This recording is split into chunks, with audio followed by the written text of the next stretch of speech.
ભારે વરસાદ બાદ વિરમગામ તાલુકાના વણી ગ્રામ પંચાયતમાં આવેલા ઇનાયતપુરા નવાપુરાની કફોડી હાલત. ગામમાં વૃદ્ધનું અવસાન થતાં અંતિમ યાત્રા ટ્રેક્ટરમાં લઈ જવાની ફરજ પડી. રસ્તા બનાવવા અને સ્મશાનમાં સુવિધા વધારવા માંગ કરાઈ. વિરમગામ તાલુકાના વણી ગ્રામ પંચાયત હસ્તક આવેલા ઇનાયતપુરા નવાપુરામાં વરસાદી માહોલ વચ્ચે અવસાન થતાં તેમની અંતિમ યાત્રા ટ્રેક્ટરમાં લઈ જવાની ફરજ પડી હતી. રસ્તો બનાવવા અને સ્મશાનમાં પાયાની સુવિધાનો અભાવને લઈને માંગ કરવામાં આવી છે. દર વર્ષે અહીં રસ્તામાં વરસાદી પાણી ભરાઈ જતા હાલત કફોડી બનતી હોય છે. સ્મશાનમાં માટી પુરાણ અને સ્મશાનમાં છાપરીની વ્યવસ્થા કરવા ગ્રામજનો માંગ કરી રહ્યા છે. વિકાસના પોકળ દાવા વચ્ચે સ્મશાનના પાયાની સુવિધાનો પણ અભાવ જોવા મળી રહ્યો છે. વિરમગામ તાલુકાના વણી ગ્રામ પંચાયત દ્વારા ઇનાયતપુરા નવા ગામમાં રસ્તા અને પ્રાથમિક સુવિધાનો અભાવથી ગ્રામજનો હાલાકી ભોગવી રહ્યા છે.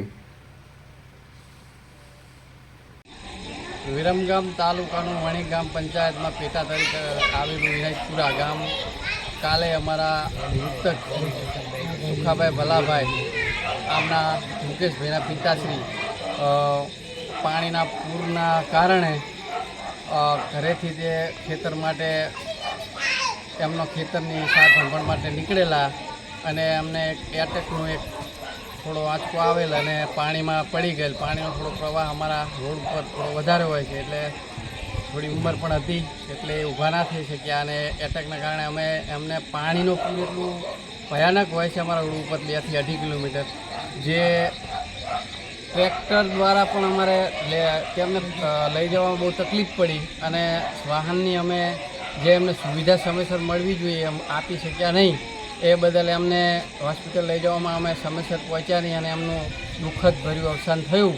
એ અમારી માટે બહુ એક અફસોસની દુઃખની લાગણી છે. પણ મારે હવે સરકારશ્રીને એટલું કહેવું છે કે આ વણી ગ્રામ પંચાયતમાં જે સમાવેશ 7મા વોર્ડ તરીકે ઇનાયતપુરા આવેલ છે અને એની અમારી જે વણીથી ઇનાયતપુરા આવવાનો જે રોડ છે એ બહુ નીચો હોવાના કારણે કડીથી ઉપર વર્ષનું પાણી છેલ્લા 23 તારીખથી સતત વહી રહ્યું છે અને આજની તારીખમાં તારીખ 2 તારીખ સુધીમાં હજુ અમારે જવા આવવાનો કોઈ રસ્તો નથી.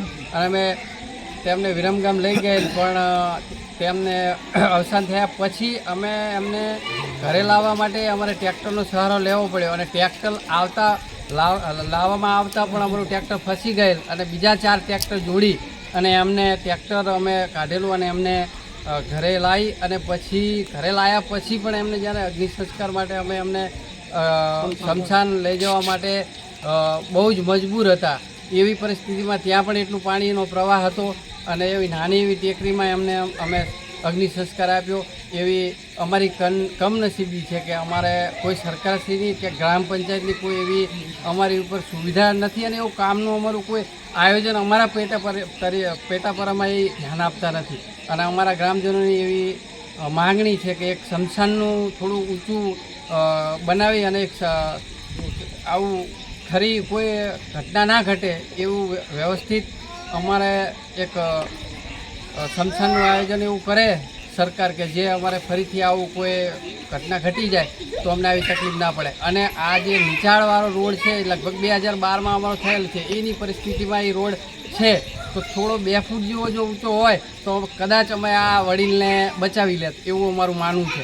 એટલે હવે મારી એટલી લાગણી છે કે 2 એવા પણ કિસ્સા છે જે મારે ધ્યાનમાં દોરવા છે કે જે અમારે એમના પિયર મૂકવા પડ્યા છે બહુને કે જે એમને ડિલિવરી કેસમાં કદાચ આવી ઘટના ઘટે અને ડિલિવરી કેસમાં એમને આવી ઘટનાથી ગુજરવું ના પડે એટલે એમના પિયરે હાલ છે જે એને અમારે મૂકવા પડ્યા કે કદાચ આવી ઘટના ઘટે તો અમને તો ખબર જ છે કે આ પરિસ્થિતિમાં 8-10 દિવસ જાય એવું રહેતું નથી. હા, 108ની સગવડ છે પણ 108 પહોંચે તો એને ટાઈમસર સગવડ મળે અને ટ્રેક્ટરથી પણ અમારે મજબૂરી એવી હોય છે કે ટ્રેક્ટર પણ અમે ચાલી શકતા નથી. એટલે મારે એટલી રજૂઆત છે સરકારશ્રીને કે આટલી આ 2 બાબત ધ્યાનમાં દોરે અને આટલું અમારું કામ ધ્યાનમાં લઈ અને ગ્રામ પંચાયત અને ઉપરના અધિકારીઓ આટલું ધ્યાનમાં લઈ અમારું કામ કરે. અને મારે એટલું કહેવું જે વિરમગામ તાલુકામાં જેટલા પણ ગામડા છે એમાં ઘણા ગામની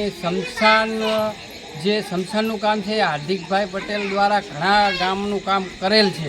તો અમે શ્રી હાર્દિકભાઈ પટેલને પણ હું એટલું જણાવવા માગું છું કે આપ અમારા લોકલાડીલા ધારાસભ્યશ્રી છો તો એક કામ તમે અમારું આટલું કરશો, ધ્યાનમાં દોરશો અને એક હંસાનનું અને આટલી 2 ફૂટ અમારો રોડ ઊંચો થાય, જેથી અમારી આવી ફરીથી પરિસ્થિતિનું નિર્માણ ના થાય એવી મારી આપને રજૂઆત છે. એટલી રજૂઆત અમારી સ્વીકારો.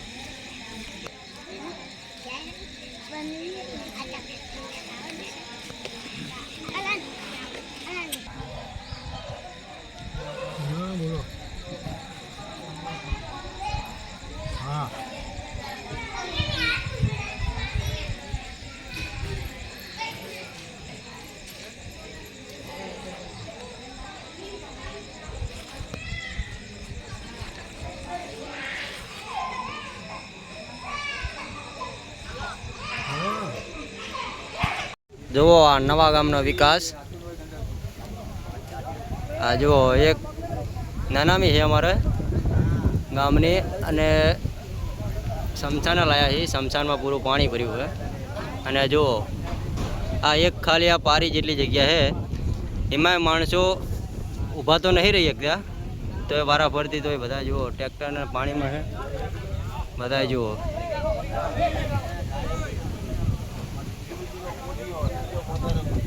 બધી બાજુ પાણી છે.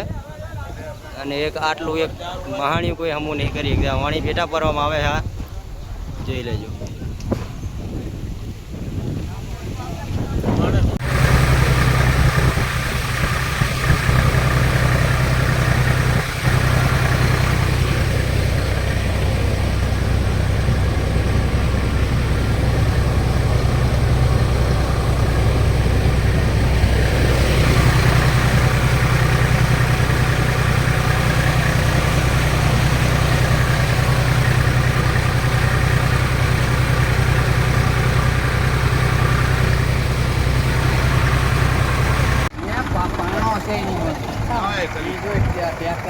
ટ્રેક્ટર